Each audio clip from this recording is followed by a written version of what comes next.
Salam saudara-saudara yang dikasihi Tuhan di rumah, mari kita akan buka hati saat ini untuk firman Tuhan datang melawat setiap kehidupan kita semua.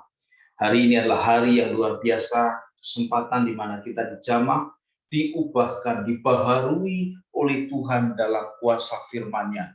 Mari kita satu dalam doa. Tuhan Yesus, saat ini kami menyerahkan segenap keberadaan hidup kami sepenuhnya di dalam hadirat Tuhan. Mari berkati setiap kehidupan kami menjadi tanah yang subur untuk firman Tuhan ditabur sehingga berbuah-buah berlipat ganda dalam kehidupan kami dan mendatangkan kemuliaan bagi Tuhan, dan hidup dan keberadaan semua kami diubah oleh kuasa firman yang hidup. Terpujilah Tuhan. Tutup bungkus semua kami dengan kuasa darah-Mu, dan kami memohon ya Bapa, tidak ada benih lain selain benih kerajaan Allah yang ditabur dan tertaburkan pada saat kesempatan ini. Kami tolak segala kuasa iblis dengan segala bentuk dan manifestasinya.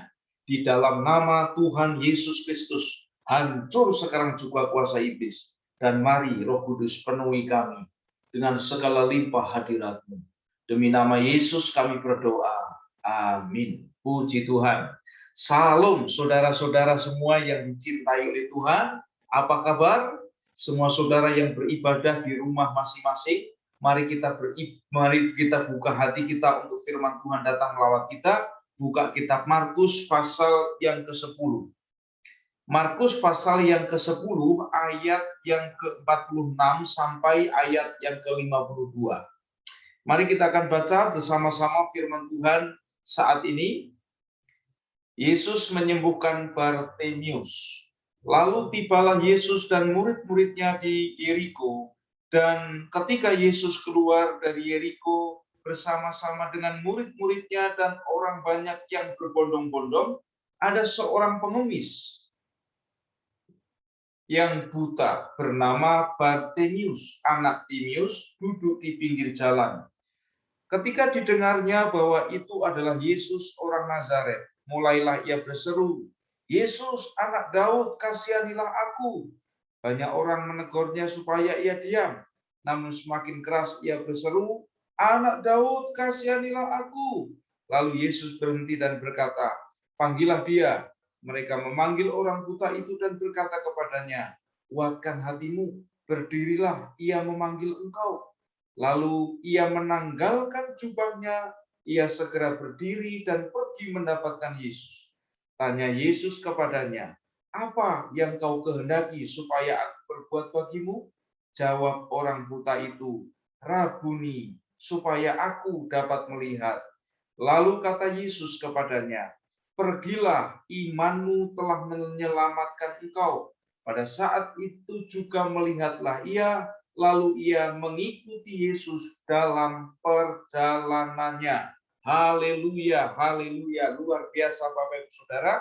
Firman Tuhan pada saat ini kembali datang masih dalam satu tema, yaitu pentingnya iman. Sekali lagi, pentingnya iman. Iman begitu penting Bapak Ibu Saudara, karena iman adalah pokok dari kehidupan umat Tuhan. Orang yang percaya, kita dibenarkan bukan karena kesalehan kebenaran kita dibenarkan karena iman. Kita diselamatkan karena iman. Haleluya, kita hidup karena iman. Oleh sebab itu pentingkan iman. Jangan anggap remeh iman. Sebab kalau saya dan saudara menganggap remeh iman, maka celakalah saya dan saudara. Haleluya, saudaraku yang terkasih di dalam Tuhan Yesus. Apa itu iman? Kembali saya ingatkan bagi kita semua. Iman adalah mengiyakan Tuhan. Berkata ya kepada Tuhan atas perintah, firman, dan semua apa yang dia perbuat dalam kehidupan saya dan saudara. Kita mengatakan ya Tuhan, kita mengerjakannya, kita mempraktekannya, kita berjalan menghidupi apa yang dikatakan Tuhan dan apa yang menjadi karya Tuhan dalam kehidupan saya dan saudara. Itulah iman. Iman adalah dasar dari segala sesuatu yang kita harap dan bukti dari segala sesuatu yang belum kita lihat. Jadi mengiyakan Tuhan itu dasar dari segala sesuatu yang sudah saya dan saudara harapkan. Bukti dari segala sesuatu yang belum saudara dan saya lihat. Amin. Amin. Itulah iman. Sekali lagi iman mengiyakan Tuhan. Maka iman tanpa tindakan, iman tanpa perbuatan, sama halnya sebenarnya tidak punya iman. Yakobus pasal yang kedua ayat 17 mengatakan, karena iman tanpa perbuatan itu mati. Sama seperti tubuh tanpa roh itu mati. Jadi iman tanpa tindakan, iman tanpa perilaku, iman tanpa dikerjakan, sama halnya tidak ada iman. Haleluya. Iman itu penting, saudara. Penting.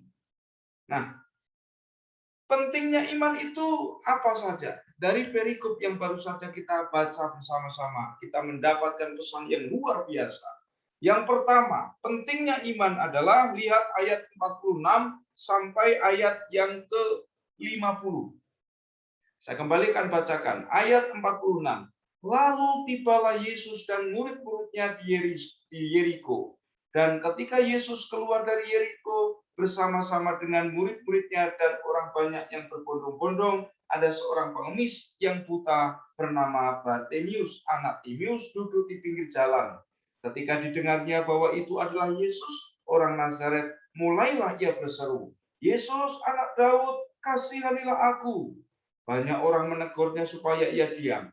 Namun semakin keras ia berseru, anak Daud, kasihanilah aku. Lalu Yesus berhenti dan berkata, panggillah dia. Mereka memanggil orang buta itu dan berkata kepadanya, kuatkanlah hatimu, berdirilah, ia memanggil engkau. Lalu ia menanggalkan jubahnya, ia segera berdiri dan pergi mendapatkan Yesus.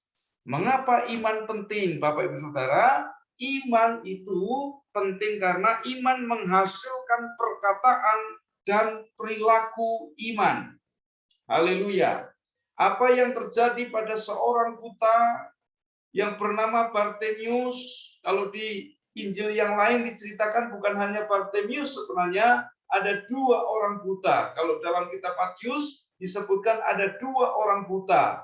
Tapi di kitab Markus disebutkan hanya disoroti Bartimius, temannya tidak disoroti. Ada dua orang buta atau Bartimius yang buta ini duduk di pinggir jalan. Pekerjaannya apa? Pekerjaan orang buta pada zaman itu adalah meminta-minta atau meminta sedekah.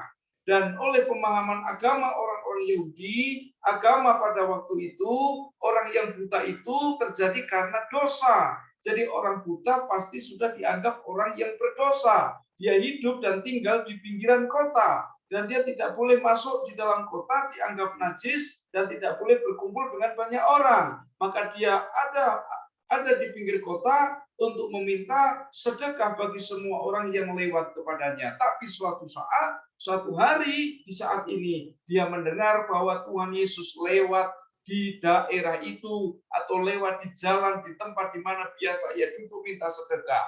Dan apa yang terjadi Bapak Ibu Saudara? Ketika dia tahu, dia mendengar bahwa yang lewat itu bukan sembarangan orang. Orang yang lewat tidak seperti orang yang lewat pada biasanya, tetapi orang yang lewat saat itu adalah Yesus Kristus. Yesus yang mungkin ia dengar telah mengajar kerajaan Allah, telah berkiprah dalam pelayanan yang luar biasa, telah menyembuhkan banyak orang, telah mengajar kebenaran luar biasa. Maka apa yang terjadi Bapak Ibu Saudara? Dari apa yang selama ini dengar, muncul iman. Ingat, iman adalah timbul dari pendengaran akan firman Tuhan.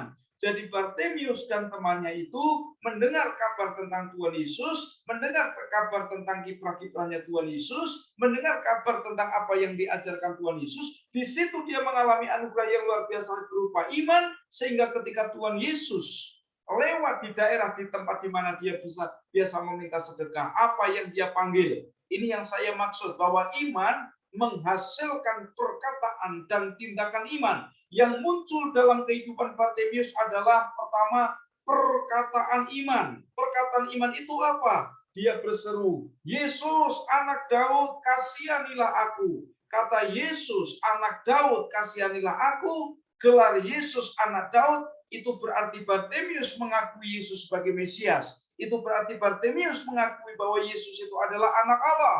Itu berarti Bartimius mengakui bahwa Yesus tidak sembarang nabi atau tidak sama dengan nabi-nabi sebelumnya, rasul-rasul sebelumnya, atau siapapun orang yang berbicara dalam nama Tuhan seperti yang sudah-sudah yang pernah ia dengar. Tapi ketika dia mengatakan Yesus anak Daud, itu berarti dia sudah memiliki iman. Dia beriman Yesus inilah juru selamat. Yesus inilah Tuhan yang datang dalam rupa manusia. Yesus inilah yang bisa menyembuhkan dia. Yesus inilah yang bisa menyelamatkan dia. Yesus inilah firman hidup yang adalah Mesias. Itu perkataan iman yang muncul dalam kehidupan atau mulut Bartimius. Yang kedua, dari yang dialami oleh Bartimius dari imannya apa? Iman melahirkan tindakan iman. Bartimius bukan hanya berkata-kata tentang iman, bukan hanya memperkatakan perkataan iman, tetapi dia membuat tindakan iman. Tindakan imannya apa? Saat ketika dia berseru-seru, ya, berseru-seru Yesus anak Daud, atau dalam kitab Matius disebutkan, Tuhan anak Daud kasihanilah aku. Tuhan anak Daud kasihanilah aku. Banyak orang rombongan di pada waktu itu menghambat atau mengatakan, menegur Bartimius, diam, diam, diam. Jadi orang-orang yang ada di sekitarnya tidak mendukung. Ada tantangan dari apa yang ia harapkan dari Tuhan, dari apa yang ia kejar dari Tuhan tentang hidupnya. Orang-orang menghalangi dia untuk bertemu Yesus. Orang-orang menghambat dia untuk bertemu Yesus. Tapi iman menghasilkan perilaku iman. Dia menerobos tantangan. Dia mengalahkan tantangan. Tidak peduli banyak orang menegur dia. Tidak peduli banyak orang menghambat dia. Dia terus berseru, Yesus, anak Daud, kasihanilah aku. Lalu yang selanjutnya tindakan iman apa yang dia lakukan? Ketika Yesus memanggil dia dan disampaikan kepada dia bahwa Tuhan Yesus memanggil, apa yang dilakukan? Yang dilakukan adalah dia menanggalkan jubahnya. Jadi pada zaman itu, orang yang buta itu memiliki ciri khas jubah tersendiri. Apalagi orang buta yang kemudian pekerjaan hidupnya meminta sedekah. Maka ada jubah kebutaan dan kemiskinan. Jubah kebutaan dan kemiskinan. Dan pada saat dia mendengar bahwa Yesus memanggil dia, tindakan iman apa yang dia lakukan? Dia tanggalkan jubah kebutaannya. Dan dia menghampiri Yesus. Sebelum Yesus menjamah dia, sebelum Tuhan Yesus menyembuhkan dia, dia sudah bertindak menanggalkan jubah kebutaan. Dia sudah menerima iman kesembuhan, bahwa dia sembuh. Yesus memanggilku, maka aku sembuh. Maka sebelum hal itu terjadi, dia sudah bertindak dengan iman, dengan menanggalkan jubahnya. Ini yang dialami oleh orang buta ini. Jadi iman menghasilkan perkataan dan tindakan iman, Bapak Saudara. Tidak mungkin iman tidak menghasilkan tindakan. Tidak mungkin iman tidak menghasilkan perkataan iman. Orang yang beriman akan berkata-kata dengan perkataan iman. Orang yang beriman akan bertindak dalam iman. Haleluya. Tindakannya nggak sembrono. Tindakannya nggak sembarangan. Dia bertindak karena mengiyakan Tuhan. Dia dengar firman Tuhan dan ia mengiyakan Tuhan dan ia melangkah sesuai apa yang ia iakan dari Tuhan. Ini yang dialami orang buta yang bernama Bartimius dan temannya ini. Haleluya Bapak Ibu Saudara yang dikasihi oleh Tuhan. Haleluya. Oleh sebab itu, mari kita lihat betapa pentingnya iman. Saya memiliki kesaksian. Di Kisah Para Rasul pasalnya yang ke-16 ayat yang ke-31, di sana disebutkan kalau kita percaya Tuhan Yesus, engkau akan selamat, engkau dan seisi rumahmu.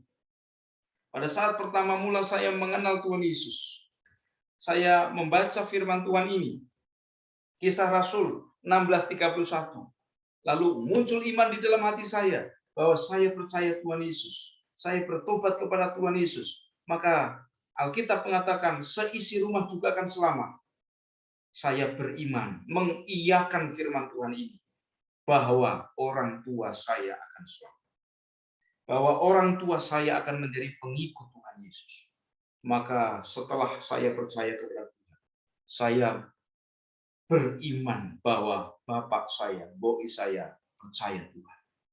Saya mulai mendoakan bahwa suatu saat bapak saya, ibu saya percaya Yesus.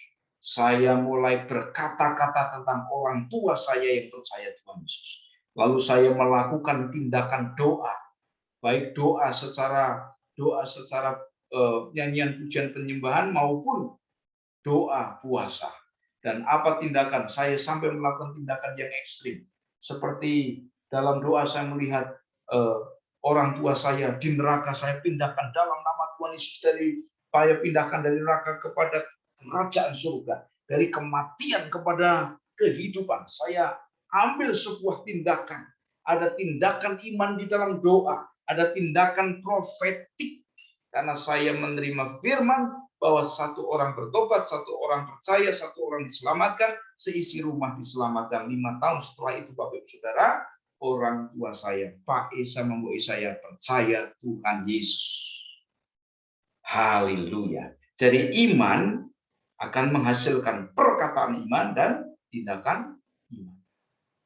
Lalu yang kedua, apa Bapak Ibu Saudara? Lihat ayat yang ke-51 dan 52.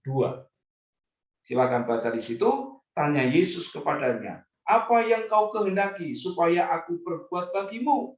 Jawab orang buta itu, Rabuni, supaya aku dapat melihat. Lalu kata Yesus kepadanya, pergilah, imanmu telah menyelamatkan engkau. Pada saat itu juga melihatlah ia, lalu ia mengikuti Yesus dalam perjalanannya. Yang kedua, mengapa iman begitu penting? Karena iman akan mengubah keadaan saudara. Iman akan mengubah keadaan saudara. Percaya ini, terimalah ini. Kalau saudara hari ini punya iman, saudara menerima, mengiyakan Tuhan, maka saudara akan mulai berubah keadaannya. Saudara pasti akan mengalami perubahan dalam keadaan saudara. Bartimius mengalami perubahan dalam keadaan hidupnya. Sebelumnya dia buta, dianggap sebagai terkutuk, tersingkirkan dari masyarakatnya, miskin, tidak bisa berbuat apa-apa tapi harus makan, maka dia menjadi seorang pengemis. Sepanjang umurnya dia buta dan menjadi seorang pengemis, tapi setelah Yesus lewat di jalan di mana dia mengemis, dia berseru-seru, lalu kemudian dia dipanggil oleh Tuhan Yesus, dan Tuhan Yesus bertanya kepadanya, apa yang kau ingin supaya aku perbuat bagimu? Dan Bartimius mengatakan, Rabuni, Tuhan, aku ingin melihat. Rabuni, supaya aku dapat melihat. Dan apa? Tuhan Yesus kemudian mengatakan, pergilah. Nah, ini yang penting. Imanmu menyelamatkan engkau. Haleluya. Saudara sedang rindu perubahan keadaan? Saudara sedang rindu sembuh dari sakit? Imanmu menyembuhkan.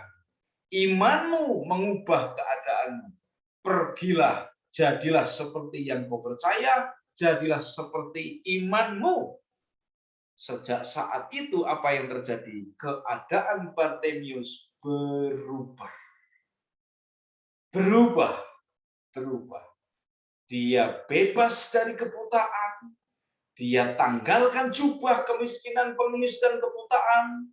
Dan hari itu juga keberadaan hidup, destination, tujuan hidupnya berubah, cita-citanya berubah, arah hidupnya berubah. Haleluya. Kemudian dia mengikuti Yesus dalam setiap perjalanannya. Dia mengikut Yesus dan menjadi saksi tentang kuasa Yesus bahwa dia buta sejak lahir dan dia berubah dan keadaan hidupnya berubah. Haleluya. Kabar yang luar biasa kuat bagi saya dan saudara. Terimalah ini. Kalau kamu punya iman, keadaanmu pasti berubah. Keadaanmu pasti berubah, Bapak Ibu Saudara. Haleluya. Ada banyak orang contoh-contoh. Saya angkat 2 contoh saja di dalam kitab Matius pasal yang pertama. Matius pasal yang pertama ayat yang kelima, Bapak Ibu Saudara lihat di situ. Ada 2 perempuan yang disebutkan di Matius pasal yang pertama ini, ketika Matius atau kitab suci ini sedang meriwayatkan silsilah Yesus secara jasmani. Ayat 5 dari Matius pasal pertama, Salmon memperanakkan Boas dari Rahab. Boas memperanakkan Obed dari Rut.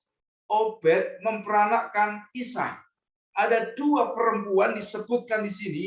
Yang pertama Rahab, yang kedua Rut. Kedua perempuan ini adalah orang-orang yang karena iman mengalami perubahan dalam keadaan hidupnya. Perempuan pertama yang disebutkan yaitu Rahab, dia seorang pelacur, dia seorang sundal. Haleluya. Tapi apa yang terjadi? Karena dia beriman kepada Allah Israel. Sehingga ketika ada penyerangan di kotanya, dia menyembunyikan pengintai-pengintai pasukan Israel. Dan tindakan itu dilakukan karena tindakan iman. Dia percaya bahwa Allah Israel penyelamat, bahwa Allah Israel itu hidup dan benar. Maka apa yang terjadi Bapak Ibu Saudara? Karena imannya, seorang pelacur yang dianggap najis oleh masyarakat bahkan sampai hari ini, berubah keadaan hidupnya dan dia menjadi bagian dalam keluarga Israel, sehingga dia diperistri Salmon. Salmon memperanakkan Boas. Siapa Boas? Boas adalah bapaknya Obed. Siapa Obed? Obed adalah bapaknya Isai. Siapa Isai? Isai adalah bapaknya Daud. Jadi seorang pelacur diangkat derajatnya, diubah keadaan hidupnya, dituliskan di dalam silsilah nenek moyang Sang Mesias. Lalu kita lihat Rut. Rut adalah seorang perempuan kafir dari Moab. Dia pulang ke Israel, ke Bethlehem, mengikuti mertuanya yang bernama Naomi. Setelah suaminya, yaitu anak Naomi yang menjadi suami Rut, meninggal. Lalu di Moab terjadi bencana, krisis kelaparan, dia kembali ke Bethlehem. Dan setelah itu apa yang terjadi Bapak Ibu? Kemudian Rut diambil oleh Boas, dan oleh karena perkawinan Boas dan Rut ini kemudian melahirkan Isai. Isai bapaknya Daud. Rut seorang kafir, Rut seorang Moab. Lalu ketika ditawari oleh Naomi, ya, adiknya yang sama-sama menantu namanya Orpa juga ditawari, silahkan kalian kembali ke kampung halaman dan orang tua kalian. Saya sudah tidak punya apa-apa lagi, kata Naomi. Lalu Orpa pulang ke rumahnya, kembali ke orang tuanya. Tetapi Rut berkata, aku mau ikut engkau, negerimu negeriku, Allahmu Allahku, di mana kau mati, di situ aku mati. Itu adalah perkataan iman. Itu adalah kemudian mengikut Naomi, itu tindakan iman. Wow, luar biasa. Dan Rut berubah keadaannya. Bukan saja dia menjadi istri Boas, tetapi yang lebih dari itu, dia seorang yang kafir kemudian menjadi umat Tuhan, bahkan menjadi nenek moyang Mesias secara jasmani. Orang yang punya iman, orang yang beriman akan berubah hidupnya. Ada kesaksian Bang Arif, ketika Bang Arif, saudara kita, dijamah oleh Tuhan. Haleluya. Waktu itu ada di Bali, dia mendengar Tuhan menjamahnya, menampakkan diri kepadanya dan seolah percaya kepada Tuhan, maka kamu bebas. Dan apa yang terjadi kepada dia? Bebas, Bapak Saudara. Haleluya. Haleluya. Amin. Jadi kalau saudara punya iman, iman saudara akan mengubah keadaan hidup saudara. Haleluya.